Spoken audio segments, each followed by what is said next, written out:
TikTok প্রতিনিধিদের সঙ্গে CEC এর বৈঠক।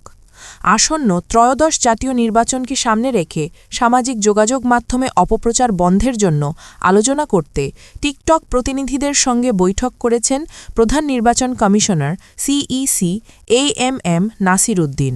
বুধবার ২৯ অক্টোবর বিকালে রাজধানীর নির্বাচন ভবনে সিইসি এর নিজ কার্যালয়ে এই বৈঠক অনুষ্ঠিত হয়। বৈঠকে উপস্থিত ছিলেন টিকটকের দক্ষিণ এশিয়ার প্রধান public policy and government relation Ferdous Muttakim, টিকটকের বৈশ্বিক legal business partner Adil Shah এবং টিকটকের বাংলাদেশ প্রধান আবু নাইম।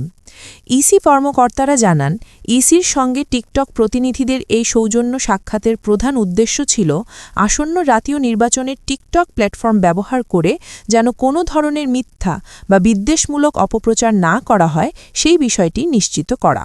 তবে বৈঠকের বিষয় জানতে চাইলে টিকটক প্রতিনিধিরা কোনো মন্তব্য করতে রাজি হননি।